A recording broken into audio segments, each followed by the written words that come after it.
चला तर मंडळी, आज आपण गुळ शेंगदाण्याचे लाडू पाहूयात। हे लाडू लहानांपासून मोठ्यांपर्यंत सगळ्यांना आवडतात। रक्तवाढीसाठी, केस गळतीसाठी, स्किनला ग्लो येण्यासाठी आणि बऱ्याचदा लहान मुलांचे वजन वाढत नाही, या सर्वांना हे खूप लाडू लाभदायक ठरू शकतात। तर हे लाडू पावसाळ्या किंवा थंडीच्या दिवसामध्ये जर बनवले तर अधिकच याचा लाभ होऊ शकतो। तर हे लाडू खमंग आणि क्रंची होण्यासाठी काही टिप मी इथे सांगितलेले आहेत, तर तुम्ही व्हिडिओ शेवटपर्यंत नक्की पहा। तर तुम्ही इथे बघू शकता लाडू किती मऊ आणि क्रंची तयार झालेले आहेत।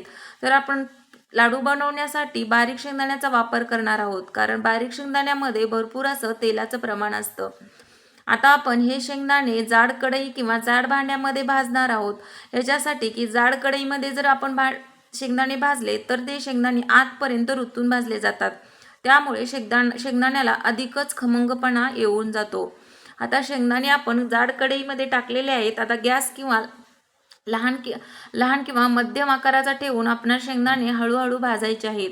शेंगदाणे सगळीकडून परतून घ्यायचा आहे, म्हणजे शेंगदाणे आतपर्यंत रुतून भाजले जातात। कुठेही आपल्याला शेंगदाणे जरा सुद्धा करपू द्यायचे नाहीत। कधीही शेंगदाण्याचे लाडू बनवताना शेंगदाण्याची साईज बारीक घ्यायची, म्हणजे प्लेन शेंगदाणे असतात ते आणि थोडेसे पांढरट असतात। ह्या शेंगदाण्याला भरपूर असं तेलाचं प्रमाण असतं, यासाठी या शेंगदाण्याचा वापर शेंगदाण्याचे लाडू बनवण्यासाठी करायचा। आता इथं तुम्ही बघू शकता उलटण्याच्या साहाय्याने मी सगळीकडून शेंगदाणे भाजून घेत आहेत। तर शेंगदाणे व्यवस्थित आपले भाजून झालेले आहेत। तरी आता मी याला थंड होण्यासाठी मोठ्याशा भांड्यामध्ये किंवा मोठ्या परातीमध्ये काढून घेणार आहेत। शेंगदाणे आपले थंड झाल्यानंतर आपल्याला सोलून घ्यायचे आहेत। आता गॅस मी बंद केलेला आहे। आता मोठ्याशा परातीमध्ये शेंगदाणे मी काढून घेत आहे। इथं शेंगदाणे मी 1 किलो घेतलेले आहे, तर आपल्याला गुळाचं प्रमाण सुद्धा तेवढंच घ्यायचं आहे। तर तुम्हाला जर कमी गोड आवडत असेल तर 1 किलोपेक्षा थोडासा कमी जरी गुळ घेतलात तरी चालतो।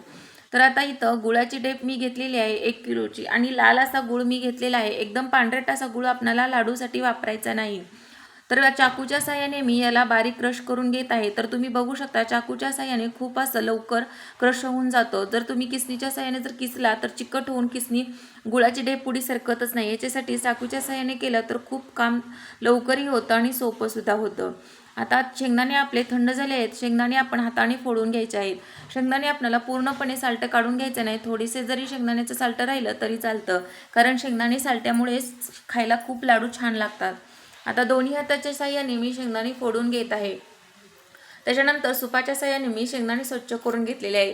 पूर्णपणे मी शेंगदाण्याचं साल्ट काढलेले नाही, कारण आपल्याला शेंगदाण्याचं साल्ट सुद्धा आपल्याला थोडंसं वापरायचं आहे।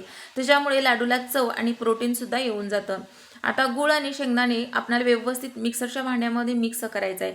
त्याच्यानंतर गॅस बंद आणि बंद चालू करून आपल्याला गुळ शेंगदाण्याचं वाटून घ्यायचं आहे, कारण तसं केल्यानंतर शेंगदाणे एकदम बारीक होणार नाहीत आणि असे रवाळ जरी शेंगदाण्याचं कूट झालं आणि गुळ शेंगदाण्याचं तसं वाटण झालं तर शेंगदाण्याचा लाडू खायला खूपच छान लागतो। एकदम जर आपण त्याचं पीठ केलं तर शेंगदाण्याचा लाडू एकदम खाताना चिकटतो। त्याच्यासाठी आपल्याला असं मोठा असं म्हणजे मध्यम आकाराचं वाटून घ्यायचं आहे आणि शेंगदाण्याचे लाडू बांधायला सुरुवात करायचं आहे। गुळ आणि शेंगदाणे सगळं व्यवस्थित हाताने मिक्स करायचं आणि दोन्ही हाताच्या साहाय्याने तुम्हाला ज्या साईजचा लाडू हवा आहे त्या हाताने बांधून घ्यायचा। आता तुम्ही ते पाहू शकता एकदम गोल गोल असा लाडू मी बांधून घेतले। घरीच खायचं ह्याच्यासाठी मी मोठ्याच आकाराचे लाडू बनवत आहे। तर आता हे लाडू तुम्ही बघू शकता एकदम छान झालेले आहेत। वरून सुद्धा एकदम छान दिसत आहे, आज सुद्धा एकदम क्रंचीपणा ह्याला आलेला आहे। तर असंच आपण मोठा जर शेंगदाणा ठेवला, म्हणजे थोडासा जास्त भुगा नाही केला, तर शेंगदाण्याचा लाडू खायला सुद्धा तसाच छान लागतो। तर तुम्ही इथं बघू शकता खूप असे छान लाडू आपले तयार झालेले आहेत। तर असे सर्व लाडू व्यवस्थित बांधून घ्यायचे आहेत आणि आपले लाडू इथं छान असे तयार झालेले आहेत। तुम्हाला जर खरंच हा लाडूचा व्हिडिओ आवडला असेल तर तुम्ही लाईक सबस्क्राईब नक्की करा आणि पुढचे असेच नवनवीन व्हिडिओ पाहण्यासाठी माझ्या चॅनलवर